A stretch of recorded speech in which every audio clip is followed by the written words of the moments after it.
Welcome to English Baba channel. Class 6 science का chapter number 4 है getting to know plants. आज हम करेंगे इसके एनसीईआरटी सॉल्यूशन और क्वेश्चन आंसर। तो जल्दी से वीडियो को लाइक कर दो।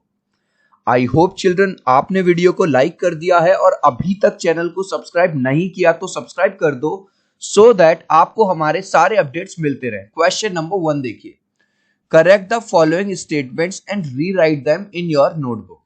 इसने कुछ आपको स्टेटमेंट दिए हुए हैं ए से लेके ई तक। ये कह रहा है कि ये गलत है, आपको इनको क्या करना है, करेक्ट करना है। तो पहले हम एक एक करके देखेंगे। फर्स्ट ऑफ ऑल ए देखते हैं। तो क्या इसने दिया हुआ है, stem absorbs water and minerals from the soil. ये कह रहा है कि जो वाटर है और जो मिनरल है उसको जो सॉइल से एब्जॉर्ब करने का काम है वो स्टेम का है। भाई ये वाली बात तो गलत है, स्टेम थोड़ी ना करती, रूट करती है यार पानी को तो एब्जॉर्ब। तो आंसर क्या हो गया, रूट। तो इन्होंने गलत स्टेटमेंट हमको दिया हुआ था ये। हमको बस एक वर्ड लिखना है, स्टेम की जगह यहाँ पे क्या लिखना है, रूट्स। और पूरा का पूरा क्वेश्चन से ही उतार दिया। ये देखो, absorb water and minerals from the soil, तो रूट्स करती है ना कि stem. Next question, leaves hold the plant upright. अब ये स्टेटमेंट कह रहा है कि प्लांट को सीधा खड़ा रखने का जो काम है वो पत्तियां करती हैं। नहीं भाई, सीधा खड़ा रखने का काम जो है वो तो स्टेम करता है ना। तो आंसर क्या होगा, स्टेम। तो बस लीव्स को हटा दोगे और लीव्स की जगह क्या लगा दोगे, स्टेम। और पूरा का पूरा holds the plant upright, plant को सीधा खड़ा कौन रखता है, stem. Roots conduct water to the leaves. अब ये कह रहा है कि जो रूट है वो पानी को पहुंचाती हैं पत्तियों तक। नहीं, थोड़ा सा गलत है। रूट केवल एब्जॉर्ब करती हैं वाटर को। क्या करती हैं, एब्जॉर्ब करती हैं। जो उनको वहां तक पहुंचाने का काम है वो इस स्टेम का है। ठीक है, स्टेम पहुंचाता है। तो आंसर क्या लिखेंगे, stem conducts water to the leaf. Guys बस एक वर्ड का आंसर है पूरा का पूरा और क्वेश्चन से। The number of sepals and petals in a flower is always equal। अब देखो, सबसे पहले ये समझो पेटल्स, ये जो रेड रेड दिखाई दे रहे हैं ये हैं पेटल्स, और सेपल्स क्या है, ये जो नीचे ग्रीन ग्रीन दिखाई दे रहा है। ये कह रहा है स्टेटमेंट कि पेटल और सेपल किसी भी फ्लावर में हमेशा बराबर होते हैं, कि अगर 5 पेटल हैं तो 5 ही सेपल होंगे। ऐसा कुछ जरूरी नहीं है, ये गलत स्टेटमेंट है। तो आंसर कैसे लिखेंगे, the number of petals and sepals in a flower may not always be equal. मतलब ऐसा नहीं है, जरूरी नहीं है कि हमेशा इक्वल ही होगा। हो सकता है कभी इक्वल हो और हो सकता है कभी इक्वल ना हो। If the sepals of a flower are joint together its petals are also joint together. अब ये कह रहा है ये जो सेपल है अभी जो हमने देखा था नीचे वाला ग्रीन ग्रीन पार्ट, अगर ये ज्वाइन होगा तो इसके पेटल्स भी ज्वाइन होंगे। नहीं, देखो क्या इसमें पेटल्स ज्वाइन है, नहीं ज्वाइन। तो ऐसा कुछ नहीं है। तो आंसर क्या लिखेंगे, पूरा का पूरा क्वेश्चन सही। If the sepals of a flower are joint together, if the sepals of a flowers are joint together, its petals are separate. बस एक वर्ड का आंसर है। इसने लिखा था जॉइंट, आपको लिखना है जॉइंट नहीं होगा, सेपरेट यानी अलग अलग होगा। If the petals of a flower are joint together, यहां देखो पेटल्स पूरा का पूरा जॉइंट है, ठीक है। Then the pistil is joint to the petal. तो ये कह रहा है जो पिस्टिल है वो ज्वाइन होगी पेटल से। नहीं, जरूरी नहीं है कि पिस्टिल जो है वो अलग होगी। तो आंसर कैसे लिखेंगे, if the petals of a flowers are joint together then the pistil may or may not be joint to the petal. ठीक है, तो अगर जो पेटल्स है वो आपस में जुड़े हुए हैं, ज्वाइन है, तो पिस्टिल उनके साथ ज्वाइन भी हो सकती है और हो सकता है कुछ केस में ना भी हो, तो कोई जरूरी नहीं है। अब चिल्ड्रन जो नेक्स्ट क्वेश्चन है वो है, आपको एक डायग्राम बनाना है सिंपल, लीफ का, टैप रूट का और किसी भी फ्लावर का। तो सबसे पहले यहाँ पे एक लीफ आप बना देंगे, सिंपली ड्रॉ कर देंगे। उसमें बस आप दिखा दो ये जो बीच वाली है, जैसे हमने इस तरह से ये बनाया, तो ये तो हो गई हमारी मिड रिब ये वाली, और इसकी जो ये सब दिखाओगे ये हो गई हमारी वेन्स। अब देख लो हमारी टैप रूट। टैप रूट क्या होती है, जिसमें एक मेन रूट होती है, उसी में से वो निकली होती है। तो इस तरह से आप एक टैप रूट बना सकते हो। और अगर बात करूं फ्लावर की, तो सिंपल सा कोई भी आप फ्लावर बना दो, उसमें पेटल दिखा दो, सेपल दिखा दो, ओवरीज दिखा दो, स्टिग्मा दिखा दो और ये स्टेमिन्स वगैरह दिखा दो, बस बन गया। ठीक है, बहुत ज्यादा कॉम्प्लिकेटेड बनाने की जरूरत नहीं है। अब can you find a plant in your house or in your neighbourhood which has a long but weak stem? क्या आपने अपने घर पे या आपको आस पड़ोस में कोई ऐसा प्लांट देखा है जिसका स्टेम वीक हो? हाँ देखा है, लौकी का है ना, इसका स्टेम काफी वीक होता है। इसका नाम क्या है? लौकी लिख देना, गार्ड बोलते हैं, bottle gourd. In which category will you place it? ये क्लाइंबर की कैटेगरी में आता है ना। तो आंसर कैसे लिखोगे? तो बस कैन यू फाइंड, तो हमने कैन यू फाइंड का लिख दिया यस, और उसका नाम लिखिए लॉकी, ब्रैकेट में लिख दिया गॉड प्लांट नीड सपोर्ट। इसको सपोर्ट की जरूरत होती है क्योंकि इसका जो स्टेम होता है वो वीक होता है। और ये क्या है? ये क्लाइंबर है, it is a climber. What is the function of stem? Children, जैसे आपको और मुझे, हम सबको हमारा जो स्केलेटन सिस्टम है वो अपराइट, सीधे खड़े होने में हेल्प करता है, ऐसे ही किसी भी प्लांट को सीधे खड़े रखने में जो हेल्प करता है वो है स्टेम। तो स्टेम का पहला पॉइंट आप क्या लिख दोगे? Stem holds the plant upright, वो प्लांट को सीधा रखता है। दूसरा, जो क्या नाम है, जो स्टेम है उसका काम है जो रूट्स ने जो वाटर एब्जॉर्ब किया उसको कंडक्ट करना, मतलब पूरे प्लांट्स को पहुंचाना। तो आंसर क्या लिखोगे?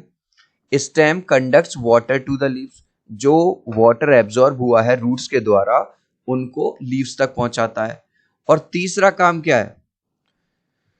Stem conduct food from leaves to the other parts. आपको पता होगा जो लीव्स हैं वो किसी भी ग्रीन प्लांट का खाना बनाती हैं, उस प्रोसेस को फोटोसिंथेसिस कहते हैं। तो जो खाना बना वो तो सारे पार्ट्स में जाएगा, तो उसको सारे पार्ट्स में पहुंचाने का काम कौन है? वो भी स्टेम्स करता है।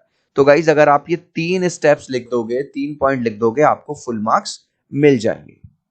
Next, which of the following leaves have reticulate venation? सबसे पहले वेनेशन को समझो। अगर पत्तियों में इस तरह की वो है, धारियां हैं, जैसे यहां हैं, तो ये तो है पैरेलल वेनेशन। लेकिन अगर वेनेशन के अंदर एक जाल सा बना हुआ है, बहुत सारे जाल जैसे कि यहां बना हुआ है, इसको कहते हैं रेटिकुलेट। तो याद रखना, अगर एग्जाम में आ जाए, अगर सीधा सीधा हो तो है पैरेलल वेनेशन, लेकिन अगर एक वेब सा बना हुआ है, जाल बना हुआ है इस तरह से, ये तो वो है रेटिकुलेट। अब क्वेश्चन क्या कह रहा है? क्वेश्चन कह रहा है which of the following leaves have reticulate venation? इनमें से रेटिकुलेट वेनेशन किस किस में मिलता है? तो आंसर देखेंगे, रेटिकुलेट वेनेशन मिलता है तुलसी, चाइना रोज और कोरिएंडर, इन 3 में। ठीक है चिल्ड्रन, अगर आपने अभी तक इस वीडियो को एक लाइक नहीं किया है तो आपसे रिक्वेस्ट करूंगा प्लीज एक लाइक कर दो। अगर मेरी मेहनत आपको अच्छी लग रही है, अगर इस वीडियो से आपको वैल्यू मिलती है तो प्लीज वीडियो को लाइक कर दीजिए। मैं 3 तक काउंट करूंगा चिल्ड्रन, प्लीज वीडियो को लाइक कर देना। 1 2 3। आई होप चिल्ड्रन आपने वीडियो को लाइक कर दिया है, चैनल को सब्सक्राइब कर दिया। Thank you guys. गाइस आपके लिए एक और गुड न्यूज है, हमारा जो MCQ चैनल है उस पे क्लास 6 से लेके क्लास 12 तक हर चैप्टर के, हर सब्जेक्ट के MCQ हमने डाल दिए हैं। इस पे अभी जब आप वीडियो में बना रहा हूं तो 1,19,000 सब्सक्राइबर ऑलरेडी हो गए हैं। तो MCQ चैनल आप एक बार सर्च कर लेना, इस तरह का आइकन आपको दिखाई देगा। अगर नहीं मिल रहा है तो आपको के लिए मैंने जो लिंक है वो डिस्क्रिप्शन में डाल दिया है, अभी जाइए और उसको भी सब्सक्राइब कर लीजिए। Thank you guys. Next question, if a plant has fibrous root. Fibrous root क्या होती है? जिसमें कोई भी मेन रूट पता ना चले। ठीक है, तो अगर उसकी फाइब्रस रूट होगी तो उसके अंदर वेनेशन कौन सा होगा? तब उसके अंदर वेनेशन होगा पैरेलल। देख रहे हो, बिल्कुल सीधा सीधा सीधा। तो आंसर क्या लिखोगे? If a plant has fibrous root then its leaves are likely to have parallel venation. ठीक है, अभी हमने 2 तरह के वेनेशन पढ़े थे, पैरेलल और reticulate. If a plant has leaves with reticulate venation, अगर किसी प्लांट में रेटिकुलेट वेनेशन होगा, यानी जिसमें जाल बनेगा, वेब सा है ना, बहुत ज्यादा ये वो सब होगा, तो उसमें किस तरह की रूट्स होंगी? उस केस में रूट होंगी टैप रूट। तो आंसर कैसे लिख दोगे? If plant has leaves with reticulate venation then it has tap root. देखो इस क्वेश्चन में बस केवल आपको यस लिखना है। क्या है question? Is it possible for you to find out whether a plant has taproot or fibrous root by looking at the impression of its leaf? अभी हमने देखा ना क्या आप पत्तियों को देख के बता सकते हो कि इसके अंदर टैप रूट होगा? हाँ बिल्कुल बता सकते हैं भाई। अगर रेटिकुलेट वेनेशन होगा तो टैप रूट होगा, और अगर पैरेलल वेनेशन होगा तो फाइब्रस रूट होगा। तो बस आंसर में केवल आपको यस लिखना है, और पूरा का पूरा इट इज पॉसिबल, पूरा जो मैंने अंडरलाइन कर रखा है ये सब पूरा क्वेश्चन है, बस यस में एक वर्ड में आंसर है। What are the parts of a flower? अभी आपने फ्लावर बनाया था, आपको ये बनाना नहीं है तो उसमें आप दिखा देना। पेटल होता है, सेपल होता है ना, और कार्पेल होता है, एंथर यानी कि जो मेल पार्ट होता है, एंथर फिलामेंट होता है, स्टेमिन है। तो बस आपको ये लिखना है चार parts. What are the parts of a flower? Sepals, petal, stamens and pistil. बस ये चार लिख देना, आपकी क्लास के लिए बहुत है। Which of the following plants have you seen? इनमें से आपने कौन कौन से प्लांट्स देखे हैं? Of that you have seen which once have flower? और इनमें फ्लावर किस किस पे आते हैं? तो फ्लावर आते हैं इनमें, yes I have seen them all.